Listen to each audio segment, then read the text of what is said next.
ETV YouTube channels లో మీ వ్యాపార ప్రకటనల కోసం ఈ నంబర్కి కాల్ చేయండి. మౌన పోరాటం మౌన పోరాటం.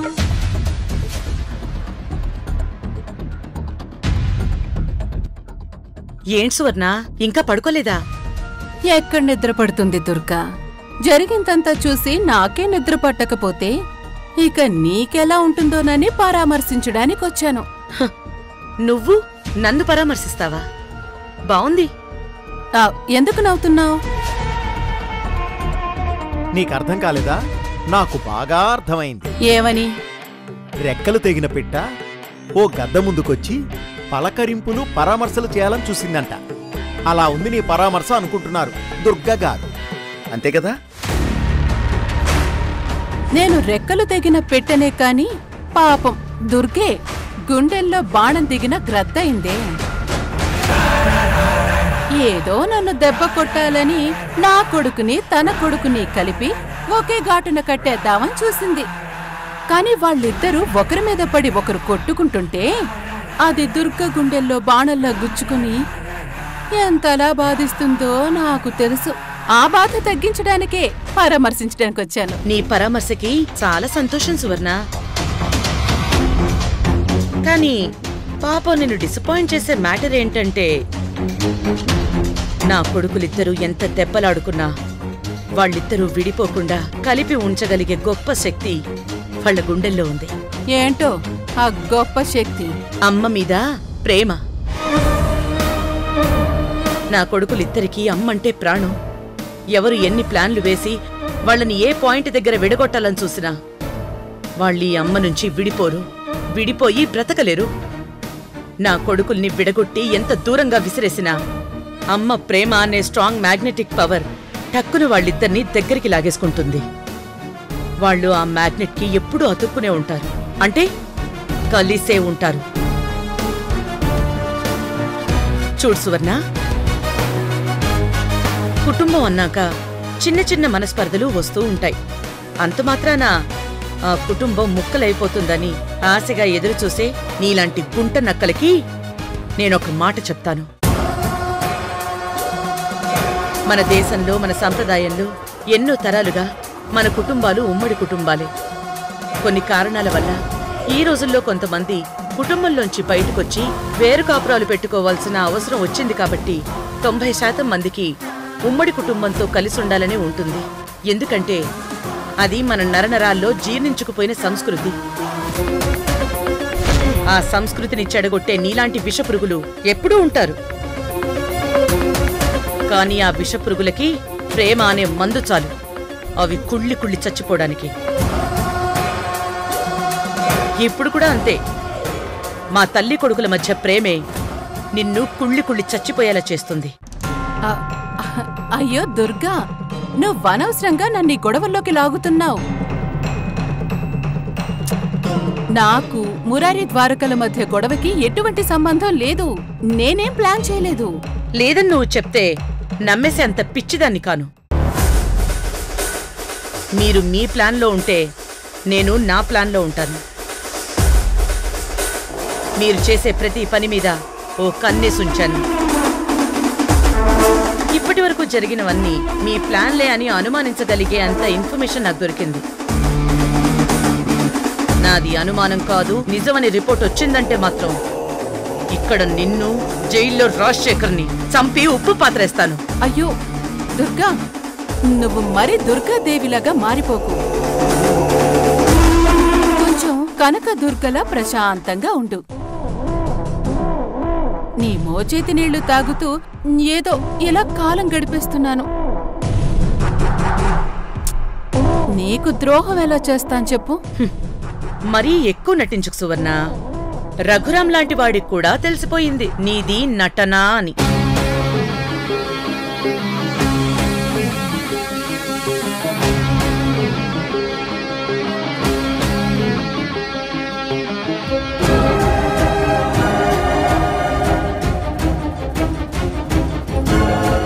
సువర్ణ, నాకొకటి అర్థం కాలేదు. నువ్వు దుర్గ లేనప్పుడు పులిలా రెచ్చిపోతావు, దుర్గ ముందుకొచ్చి పిల్లైపోతావు. ఇంతలోనే ఎందుకంత వేరియేషన్? ఎప్పుడూ ఒకేలా ఉండొచ్చు కదా.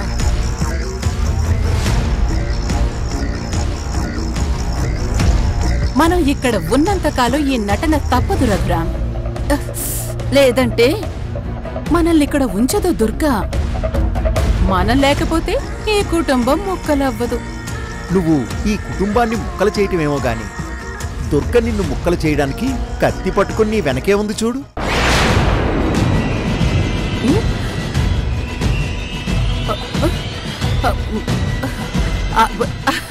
అయ్యో దుర్గా, ఏదో ఒకసారి వీల్ చైర్లోంచి పైకి లేచాను కానీ అస్సలు ఒక్క క్షణం కూడా నించోలేకపోతున్నానమ్మా.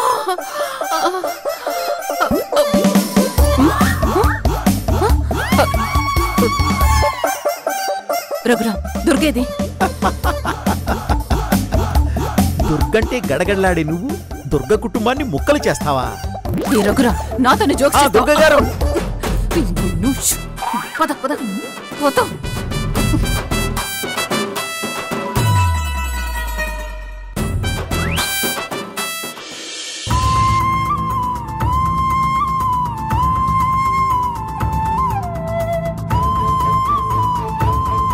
కార్తీక్ హాస్పిటల్లో జాయిన్ అయిన తర్వాత రూమ్కే రాలేదు.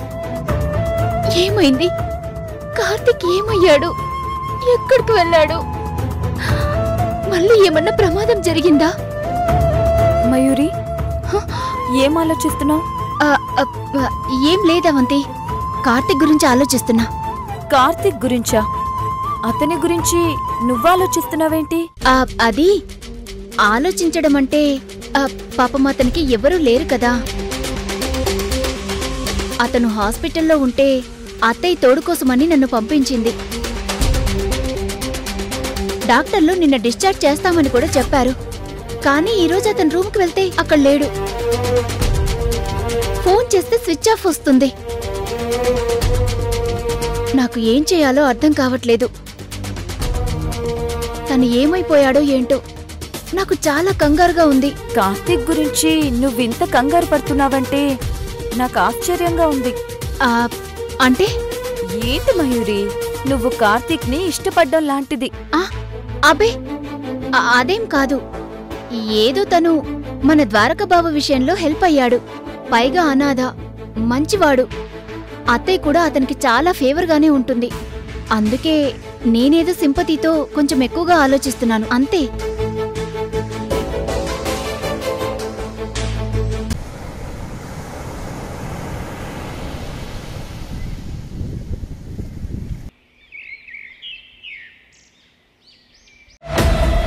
తమ్ముడు,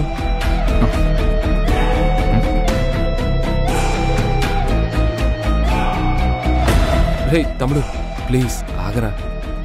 ఏంటి? ప్లీజ్ రా, నేను చెప్పేది కొంచెం కూల్గా విను.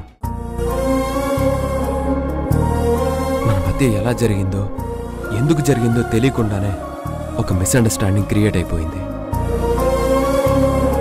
అలాంటి డిస్టర్బెన్స్లు మన మధ్య అస్సలు రాకూడదని చాలా కోరుకున్నాను నేను. కానీ వచ్చేసాయి. ఇది ఒక బాధ అయితే దీనికి డైరెక్ట్ గానో ఇండైరెక్ట్ గానో నేనే కారణం అయ్యాను. అది ఇంకా పెద్ద బాధగా ఉంది. మన ఇద్దరి మధ్య ఇది నేను కోరుకోని యుద్ధం రా. నేను వద్దనుకునే దూరం. నాకు అక్కర్లేని బాధరా ఇది. వద్దురా, నాకొద్దురా ఇదంతా. అందుకే ఈ రోజుతో, ఈ క్షణంతో మన మధ్య వచ్చిన మనస్పర్ధల్ని తీసేద్దామని నిర్ణయించుకున్నాను. నీకు ప్రాణమైన బాక్సింగ్ గ్లౌస్ తీసుకొచ్చాను. ఇదిగో, ఇది తీసుకొని నేనేదైనా తప్పు చేసుంటే నన్ను క్షమించేరా. మళ్ళీ నన్ను నీ అన్నయ్యగా యాక్సెప్ట్ చేయరా. మనం ఇదివరకు ఇట్లా సంతోషంగా కలిసి ప్లీజ్ రా, తీసుకో.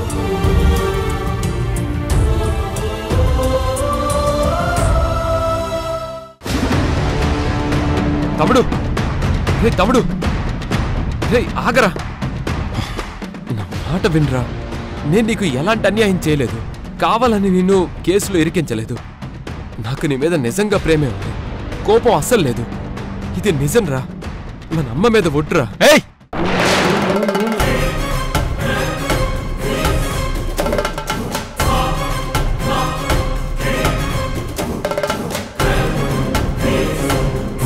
అమ్మ మీద ఒట్టు పెట్టావంటే నిన్ను ఇక్కడే చంపి పాతేస్తాను. ఏరా, నీకు ఒట్టు పెట్టడానికి నా అమ్మే దొరికిందా? నా అమ్మ?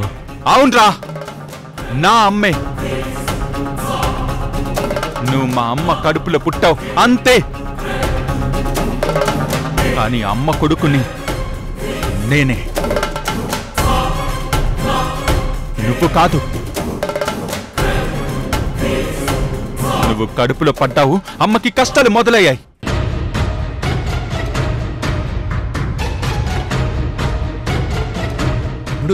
వద్దురా, వద్దు. నువ్వు నీ నోటితో నన్ను అలా పిలవద్దు.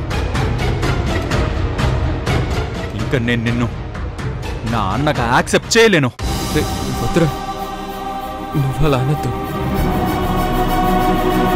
కావాలంటే నేను చేశాను అని నువ్వు అనుకుంటున్న తప్పులన్నిటికీ కలిపి నాకు శిక్షవే. నేను హ్యాపీగా భరిస్తాను. కానీ నన్ను అన్నయ్యని కాదు అని మాత్రం అనకు. నేను తట్టుకోలేనురా. నువ్వు నా ప్రాణానివి. ఏయ్, నటించకు. నాకంతా తెలుసు. నువ్వేంటో, నీ ఉద్దేశమేంటో, నీ మనసులో ఉన్న విషయమేంటో అన్నీ తెలుసు. హే తమ్ముడు, వద్దురా, అలా మాట్లాడకు. నేను తట్టుకోలేకపోతున్నాను.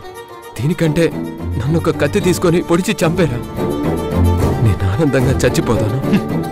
రే, ఎందుకురా ఇవన్నీ డ్రామాలు? అంటే నువ్వు నన్ను రెచ్చగొడితే, నేను నిన్ను పొడి చేస్తే, నువ్వు ఎలాగోలా బతికేసి నన్ను అమ్మ ముందు హంతకుల్లా నిలబెట్టాలనే కదా నీ ఆశ? అయ్యో, నీకెలా చెప్పాలి? నువ్వు ఏమి చెప్పొద్దురా. ఏం చేసైనా సరే నన్ను అమ్మ దృష్టిలో చెత్త వెదవిని చేయాలన్నదే నీ టార్గెట్. రేయ్, నీకు ముందే చెప్తున్నాను, అమ్మని నాకు దూరం చేయాలని చూసావంటే మాత్రం నేను అస్సలు ఊరుకోను. నిజంగానే నిన్ను ముక్కలు ముక్కలుగా కోసేస్తాను. నేను మంచి కోరుకునేవాడిరా. రే, వద్దురా. నువ్వు కోరుకునే మనిషి ఎలా ఉంటుందో నాకు తెలుసు. నువ్వు మహా కిలాడివిరా. ఎంతో బాగా నటించి నన్ను ఇంట్లోంచి బయటకు గెంటేయాలని చూస్తున్నావు. రేయ్, అయినా నువ్వు నన్ను బయటికి తోయడమేంట్రా? నేనే నిన్ను ఇప్పుడే ఈ క్షణమే బయటికి తోసేస్తే నాకే ఇబ్బంది ఉండదు కదా. పదరా, బయటికి నడు. బయటికి నడు, పదరా. తమ్ముడు, తమ్ముడు, వదలరా. నేను అమ్మను వదిలి ఎక్కడికి వెళ్ళలేనురా. అమ్మ లేకుండా నేను బతకలేనురా. ఎరా, ఇన్నాళ్ళు అమ్మ లేకుండానే బతికావు కదా, ఇప్పుడు కూడా అలాగే బతుకు. అమ్మకి నాకు మధ్యలోకి వచ్చిన వాడివి. మధ్యలోనే పోరా బయటికి.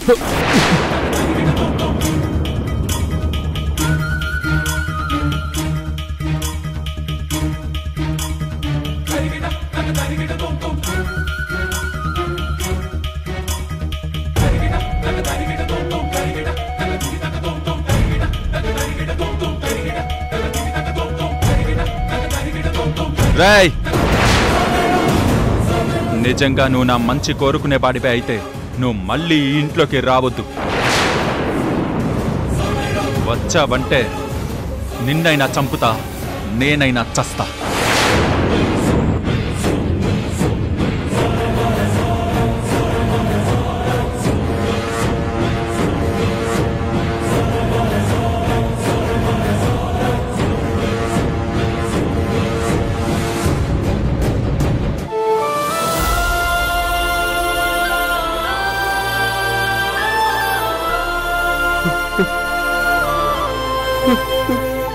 ఇప్పుడు మురారి 100% ద్వారకని అసహించుకుంటున్నాడు.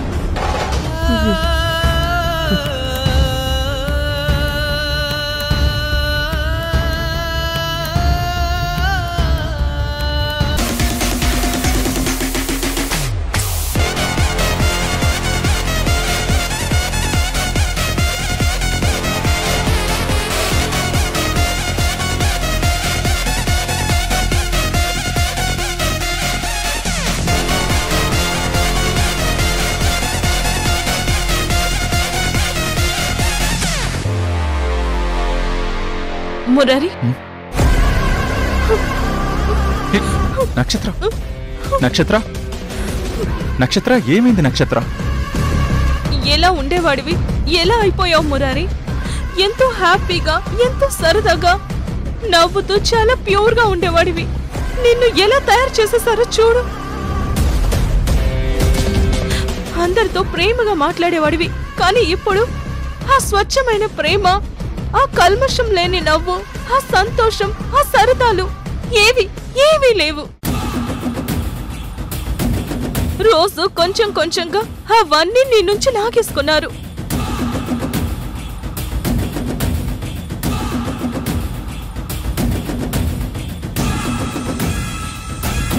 ఇప్పుడు నీలో ఎప్పుడు టెన్షన్, కోపం, బాధ, భయం ఇవి తప్ప వేరే ఫీలింగ్స్ ఏవి కనబడట్లేదు. ఎప్పుడు ఆలోచిస్తూనే ఉంటావు. ఇదంతా వాళ్ళిద్దరు వల్లే. అవును, అవంతి ద్వారకలే నిన్నిలా చేసేశారు. అందుకే ఆ ద్వారకాన్ని ఇంట్లోంచి బయటికి తోసేశాను. వాడిక ఈ ఇంట్లో ఉండనివ్వను. అవునా? బయటికి పంపించేశావా? ఎంత మంచి పని చేసావు మురారి. నిజంగా అతను నీకు అన్నయ్యే కావచ్చు, నాకు బావగారే కావచ్చు. వాళ్ళ గురించి నేనిలా మాట్లాడడం కరెక్ట్ కాకపోవచ్చు, కానీ వాడు చేసిన దుర్మార్గానికి వాణ్ణి దారుణంగా శిక్షించాలి. కానీ వాడు చేసిన తప్పులన్నింటికీ కలిపి ప్రస్తుతానికి నేను వేస్తున్న శిక్ష ఇద్దే.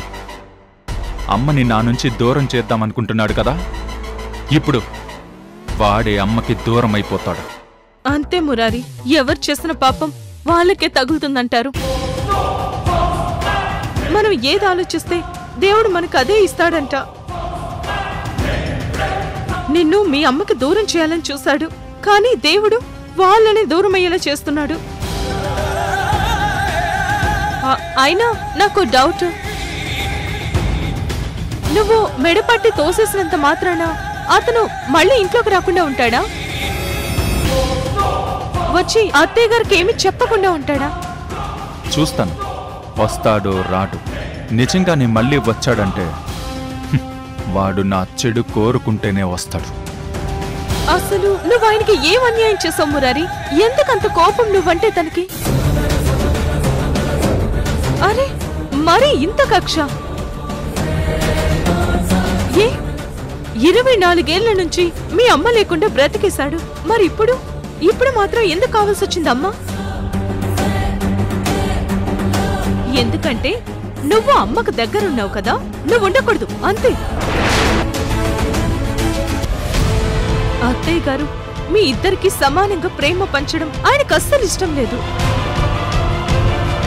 అత్తయ్య గారు దగ్గరగా ఉంటే తను ఒక్కడే ఉండాలి, లేకుంటే ఎవ్వరూ ఉండకూడదని దుర్మార్గమైన ఆలోచన. కానీ ఈసారి నేను ఊరుకోను. నేను వాడిలాగే కోరుకుంటాను. అమ్మ నాతోనే ఉంటుంది, వాడిక్కడ ఉండడానికి వీల్లేదు. పోన్లే మురారి, ఇప్పటికైనా తెలుసుకున్నావు వాళ్ళేంటో. నేను వాళ్ళ మనసులో నలుపు చూశాక అది నీకు ఎలా చెప్పాలో అర్థం కాలేదు. చెప్తే నన్ను అపార్థం చేసుకుంటావనే భయంతో నాలో నేను ఎంత నలిగిపోయానో తెలుసా? పోన్లే, ఈ రోజుకి నీ మనసుకు ఒక ప్రశాంతత వచ్చిందనుకుంటాను. నువ్వు హ్యాపీగా ఉన్నావంటే నాకు అదే సంతోషం. నువ్వింక వాళ్ళ గురించి ఆలోచించకు నక్షత్ర.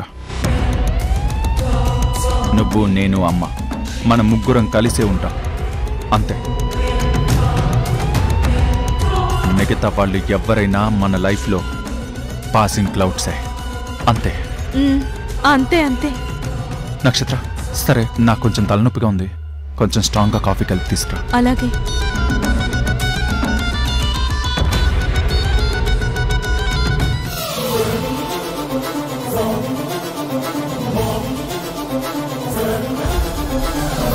నాకు కావలసినట్టు నిన్ను మౌల్డ్ చేసుకున్నాను. ద్వారకని నీ జీవితంలోంచి తోసేశాను. ఇక మిగిలింది దుర్గని నీ మనసులోంచి తీసేయడమే.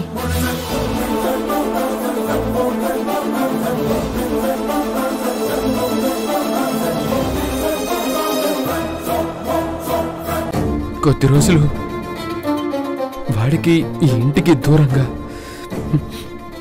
ఎక్కడికైనా వెళ్ళిపోదాం అనుకుంటున్నాను. అత్తయ్య దీనికి ఒప్పుకుంటారా?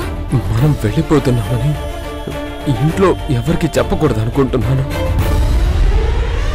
ఎవరికి తెలియకుండా ఈరోజు అర్ధరాత్రి మన బట్టలు అవి సర్దుకొని వెళ్ళిపోదాం.